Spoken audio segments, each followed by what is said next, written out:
مولانا فضل الرحمن مولانا فضل الرحمن مولانا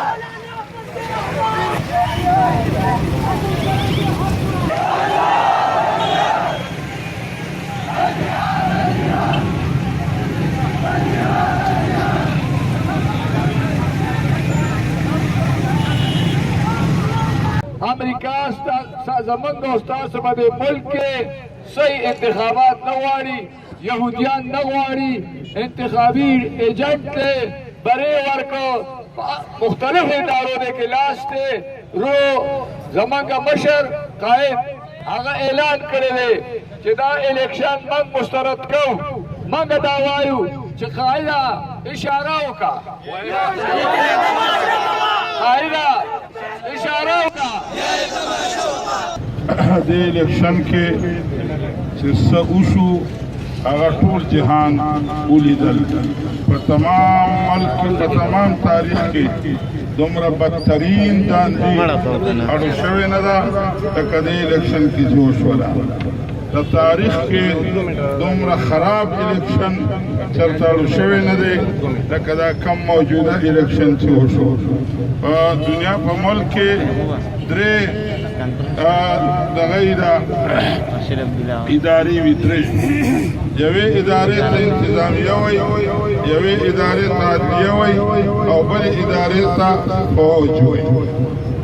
زما عزتمند وروڼو خلک به په دې ملک کې همیشه د انتظامیې نه تنګ او دا به وي چې انتظامیه انصاف نه کوي، دا بې انصافي کوي او دوی باندې به الزامونه لګول او د دوی خلاف بیا خبرې کولې، مګر د فوج او د عدلیې خلاف چا خبرې نه کولې او د هغې خلاف به چا خبره نه شو کولی. افسوس دا دی چې د فوج قیادت او دارنګې عدلیې خبره دې حد ته ورسوله چې نن په هر ځای کې د فوج او د عدلیې خلاف تبصرې کېږي او ښې تبصرې نه کېږي، خرابې تبصرې کېږي. خلک د ملک د دې حالاتو او د دې ملک د دې افراطفرۍ او د ملک د دې انتشار د دې ټولو ذمه دار هغه فوج عدلیه وغیره دا ګرځوي. نو زموږ نه پوهېږو چې دا د څه وجې نه داسې معلومیږي چې فوج او عدلیه دواړه د دوی فیصلې مناسب نه دي او د قوم د جذباتو عکاسي نه کوي. قوم اوس هم د فوج عزت کوي او مخکې هم د فوج عزت کوو، خو دا ده چې دا څه کېږي دا ټول د فوج نه ګڼي. موږ نه پوهېږو چې ولې ګڼي، خو دا د دوی په خپله باندې سوچ وکړي چې آخر دوی د دې فوج د دې قوم د مزاج خلاف چې څه وشي دا موږ دوی ته ولې منسوب کېږي. عزتمند وروڼو دا کم ظلم چې په دې ملک کې وشو، دا کم جبر چې په دې ملک کې وشو د دې مثال نه موندل کېږي. موږ خفه په دې باندې نه یو چې موږ الیکشن وبایله، الیکشن موږ کړي دي، بایللي موږ دي او ګټلي موږ دي او دا اوس هم زه تاسو ته وایم چې د دې ملک کې جمهوري جنګ دا به زموږ جاري وي، دا به جاري وي او همیشه به دا جنګ کوو که خیر شي. بدلون غواړي، اسلامي نظام راوستل غواړي، د آئین په حدودو کې دنګ نه آئین چې کوم موږ له اجازت راکړې دی په هغې باندې موږ کاربند یو. خو چې کوم خلک زموږ دا لارې بندول غواړي د هغوی دا خواهش دی چې موږ د بیلټ په ځای باندې ګولۍ طرف ته لاړ شو، نو دا خواهش به انشاءالله نه پوره کېږي. موږ به د خپل جدوجهد جاري ساتو، موږ به انشاءالله عوام ځان سره ملګري کوو او د عوامو په قوت به انشاءالله په دې وطن کې په جمهوري انداز انشاءالله انقلاب راولو. وروڼو دا وطن اسلامي جمهوریه پاکستان دی، چونکې دوی جمهوري لارې بندوي، د جمهوري لارو باندې د خلکو اعتماد ختموي، جمهوریت د خلکو په منځ کې متنازع کوي، د خلکو د یقین لرې کوي. د دې نقصان به چاته د دې نقصان به دې وطن ته وي. په دې کې وطن کې چې څه صورتحال جوړېږي دغه حکومت او دغه ذمه داران چې څوک نتایج بدلوي دا د دې ذمه دار دي. لاول خو زه دغه جنرالانو صاحبانو ته وایم چې ستاسو کار د وطن دفاع ده، او ستاسو کار نگرانی ده که تاسو د خپلې خوښې سلیکشن کوئ نو بیا جرنیلان په الیکشن کې ودروئ د هغوی منځ کې مقابله وکړئ عوام ولې بازابوئ غواړم چې نگران حکومت د کوم مرض دارو دې د څه لپاره مقرر شوی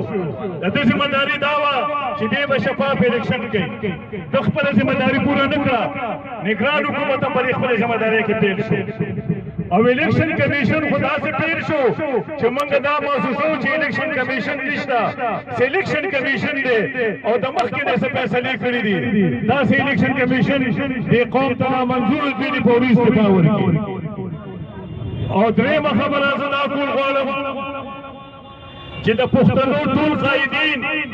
څومره چې د پښتونخوا قایدین وو د هغې خلاف خو بلکل په یو طریقه باندې فیصله شوې وه چې د دوی قایدین به دې ځای نه لرې کوو نورونو مخکې نه زموږ دا صوبه ډېرو مشکلاتو او مسایلو سره مخامخ ده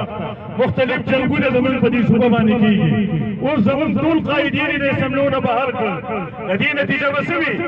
نابالغه خلک یې اسمبلی ته ولېږل د هغې په نتیجه کې به زموږ د وطن فیصلې په صحیح طریقه باندې نه کېږي او مشکلاتو سره مخامخ وي عدلیې مشر چې کوم شرمناک کردار ادا کړ یو سیاسي لیډر سره د هسپتالونو دوره کوي د هغه ته دا عزت ورکوي د هغه نه دا دغه ورکوي قوم ته پیغام ورکوي چې دا زموږ خلک دی نورونو چې فوج خپل اعتماد ختم کړ عدلیې اعتماد ختم کړ الیکشن کمیشن د خلکو اعتماد ختم کړ اوس په دا قوم په چا باندې اعتماد کوي قوم به څه وایي چې موږ څنګه فیصله وکړو او کله چې د قوم د فیصلې خلاف نتایج مخې ته راشي د هغې نتیجه د دې وطن او د قوم لپاره بهتر انداز کې نه ده نو اوس موږ دغې مشرانو ته وایو چې چا په لاس کې اختیار دی په خپلو مسلو باندې دې سوچ وکړي په خپلو فیصلو باندې سوچ وکړي او د عوامو د جذباتو د احترام وکړي او هغه فیصلې دې وکړي چې د قوم لپاره بهترې وي زه اخره کې دا خبره کول غواړم قایدینو چې څنګه فیصله وکړه انشاءالله هغسې قدم به پورته کوو او انشاءالله دا ټول قوم به موږ سره وي موږ د قایدینو د فیصلو په انتظار یو د هغوی د سوچ مطابق به انشاءالله موږ دا اقدامات کوو